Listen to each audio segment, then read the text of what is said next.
She's number one at being dumb, the new face of the DNC. Gather round, cause that's our Jasmine. Yeah, baby.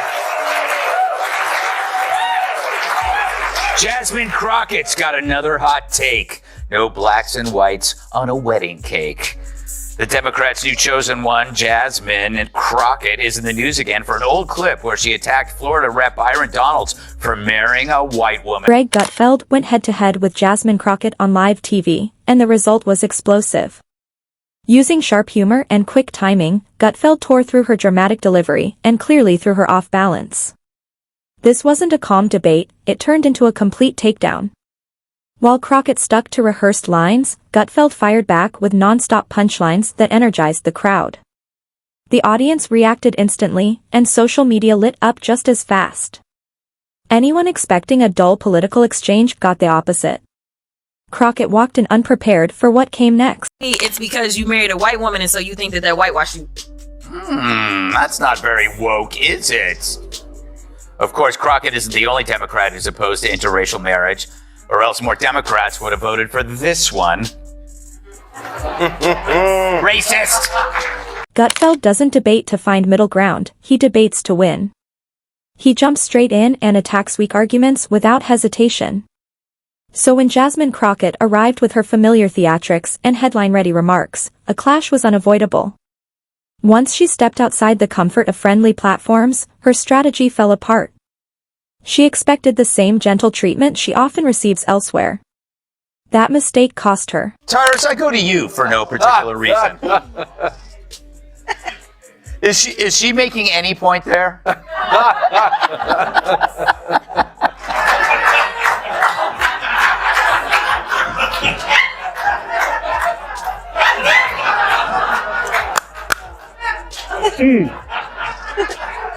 Like this makes me wish my mom made different father choices. Because we all get sucked into this. Like, this is... If you're going to talk about black history, at least know it. This is... At least know it. Okay? Instead of slowing down, Crockett pushed forward with confidence but little substance. She's built a reputation more on performance than policy. Her style relies on interrupting, repeating trendy phrases, and aiming for viral moments. Much of her public image so far has been driven by loud exchanges and camera-focused speeches. Supporters call it fearless.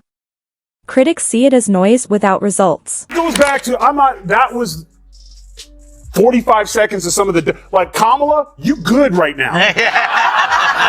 That was some of the dumbest I ever heard in my life. Here's the thing. This goes back to what we talked about earlier. They never have a solution. Just listen to your dumbass talk. You want to talk about agriculture? Why don't you fix the lottery? Why don't you make it easier for people who want to come into this country to work in agriculture and equitation and factories? Get rid of the lottery. Open it up. Talk to the president. Like, hey, we got a plan. We want to make it easier for people who can vet and come in and work in this country. Come up with an idea. Besides, any of y'all want to pick cotton? Like, we're in suits in the middle of the Midwest. Why would we pick cotton? It's like the extreme stupidness of what she speaks. I'm so angry right now. If you're finding this breakdown useful, remember to subscribe. Now, back to the moment. Gutfeld doesn't add to disorder, he breaks it apart with pointed sarcasm and control of the room. When he confronted Crockett's latest display of political drama, he wasn't interested in a polite discussion. He made his point clearly and forcefully. His message was simple and blunt. Crockett comes across less as a serious lawmaker and more as someone chasing attention through outrage and performance. She's so rotten, she wants migrants picking cotton. We present to you Democratic Congresswoman Jasmine Crockett, who made this shocking argument why America needs immigrants. Roll it, Alfred. So I had to go around the country and educate people about what immigrants do for this country, or the fact that we are a country of immigrants. Right. The fact is, ain't none of y'all trying to go and farm right now. Okay, so I'm lying. Raise your hands. When the wheels fall off. You're not. We done picking cotton. We are. You can't pay us enough to find a plant. She wasn't asking honest questions or defending clear ideas. She was repeating rehearsed speeches and chasing reactions. To Gutfeld, that's the lowest form of politics. He didn't need to raise his voice. He stayed calm and simply held up a mirror. One by one, he stripped away the slogans, exposed the contradictions, and revealed how thin her arguments really were. Crockett has built her image around constant drama, especially when cameras are rolling. Big reactions, dramatic pauses, viral moments. That may grab attention, but it isn't leadership. This time, the spotlight turned on her, and she struggled. Gutfeld didn't just criticize her style. He dismantled it completely. Tillmaid, she's getting to be the face of that party. I know, thanks to your show. Yeah. I don't know what's more popular, this or The View on Gutfeld. But a couple of things. Did you see, at first I thought she was doing it for comedic purposes, but you watch back, nobody had a response. They didn't know what the hell she was talking about. And she's like, oh, really? Farming? Yes, it's called eating, farming. America's got the best farmers in the world. There's glory in doing it. People do it, and the people don't do it by hand anymore. This isn't 1820. So I was just stunned by what she's saying. But the weird thing is, she probably left that room thinking she knocked it out of the park. Mm-hmm. And I don't think that anyone can stop her from being the face of the party, except Bernie Sanders, who's 111 years old, talking about oligarchs. He mocked the over-the-top outrage and pointed out how often she contradicts herself. One moment she talks about unity, the next she attacks anyone who challenges her. Gutfeld saw right through it and said what others won't. Behind the noise, there's very little to show. He went beyond her behavior and focused on her record, or lack of one. No major bills. No clear achievements. Just endless clips and recycled talking points. His conclusion was blunt. Crockett isn't leading anything. She's building a brand. And branding isn't governing. Do you have an opinion on this? Or should I move on to somebody? No, I just... It has to come from me. Yes. Okay. None of y'all are qualified. Not just for one thing, I'm mad at Charmaine the guy because he should have kicked her out. See, the problem is that we are allowing our own culture to be openly racist and get away with it. Now, if a white person is offended by that, and they should be, they say something, it's like, it's not the same thing. But if you say that, and another brother looks at you and goes, man, you wrong for that. And I don't want you on my show. Get the hell out. Because I'm telling you right now, if I was not on the show, which happens sometimes, and someone was sitting in his chair and he was complaining about black men this and black that, and they shouldn't be here. And you know what happens when a white woman marries a black guy? You would not have seen that guy in the next segment. He would have kicked his ass off because you're not going to talk about somebody that I care about like that, or another person like that. That's the problem. As expected, her supporters rushed in with excuses, claiming the criticism was driven by bias or fear. Gutfeld brushed that aside and reminded viewers that scrutiny comes with the job. If you can't handle criticism, politics isn't for you. The public reaction was harsh. Social media exploded with clips, memes, and replays of the exchange. Many treated it like a clear knockout. And it wasn't forced. Crockett chose to step into that moment. She came in confident and confrontational, expecting the usual routine. But Gutfeld doesn't play along. While she tried to deflect and talk her way out, he stayed steady and took her apart with logic and sharp humor.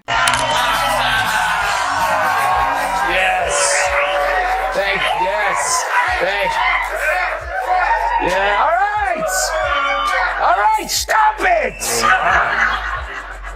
Although I'm not saying you have great taste. Happy Wednesday, everyone. Oh, man. Okay.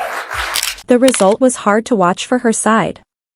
Even some allies went quiet as the moment unraveled. Gutfeld wasn't just calling out one comment, he was exposing an entire style of politics built on attention instead of results. He showed how going viral has replaced real work for some lawmakers. And he did it in a way that kept everyone locked in. His final point landed cleanly: real leadership isn't about shouting, labels, or outrage. It's about showing up, doing the work, and delivering results. Crockett learned that when flash replaces substance, someone will eventually call it out, and Gutfeld did exactly that.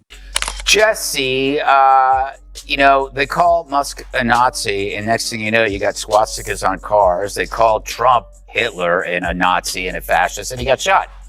So I don't really ever see that happening on the Republican side when we make fun of Democrats. It's also about the supporters. It's not just the leaders.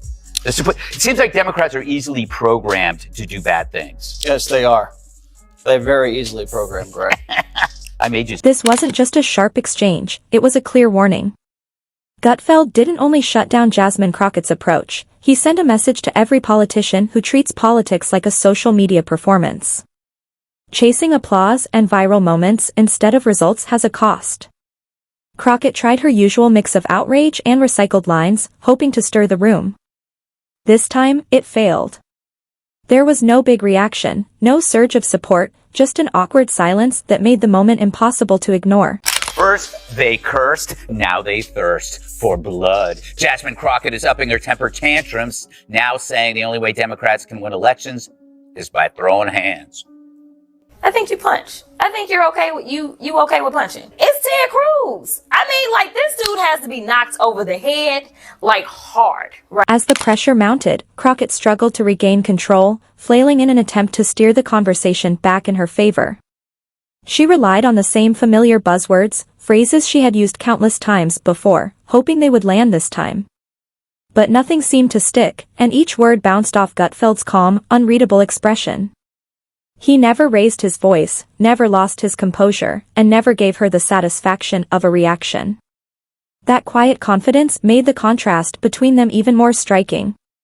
While she grew more frantic, trying to recover with every line, he remained steady, collected, and clearly in command of the situation. The audience immediately noticed the shift. Laughter and murmurs began to ripple through the room as attention drifted away from her. What was supposed to be her moment of influence slowly unraveled. By the end, her carefully staged performance collapsed, leaving a clear example of what happens when drama-first politics meets real accountability. Now she claims that she wasn't talking about Abbott's wheelchair at all. Yet she's mentioned Abbott's wheels before. In 2022, she posted Beto's rolling around the state. Where's Abbott rolling to? And according to the Washington Free Beacon, Crockett also liked several Facebook comments referring to Abbott as Hot Wheels back in 2020. Her supporters rushed in almost immediately, flooding social media with posts, excuses, and rushed explanations in an attempt to soften the blow. But the damage was already done, and no amount of online spin could reverse it. The moment had taken on a life of its own, replayed and dissected in real time by viewers who knew exactly what they had just watched. This wasn't a small mistake or a brief slip of the tongue. It was a clear exposure of how fragile her carefully managed public image really was. The contrast was impossible to miss. What made the situation even more painful was Greg Gutfeld's demeanor throughout the exchange. He wasn't heated, defensive, or emotionally invested. He appeared calm, detached, and almost uninterested. That lack of reaction cut deeper than any raised voice ever could. While Crockett waited for applause, support, or validation, none arrived. The room stayed quiet. And in that silence, the moment said far more than words ever could. How long is she going to keep this thing that she wasn't talking about, the wheelchair? Yeah. Come on, babe, you know you're full of and all that, Jasmine. I think what happened was AOC was like, you guys, I need to triangulate and be serious now because I'm going to be a senator. So someone has to be a talking attention whore. Who's it going to be? and Jasmine raised her hand and goes, excuse me, Congresswoman Cortez, I speak jive. What it is, mama. In the end, this moment stretched far beyond party labels or political sides. It turned into a direct comparison between real substance and empty performance. Gutfeld wasn't simply pushing back against one politician on one issue. He was calling out a broader pattern that has become impossible to ignore. More and more lawmakers are treating politics like a spotlight instead of a responsibility. Attention, clicks, and viral moments are being chased harder than results or solutions. This exchange put that problem on full display. Politics is not meant to be a playground for influencers or personal branding campaigns. Volume and outrage do not equal leadership or progress. The real takeaway from the clash was clear and uncomfortable. When image replaces effort and noise replaces action, someone will eventually step in and expose it. This time, that lesson played out in real time, and Jasmine Crockett learned it in front of a national audience.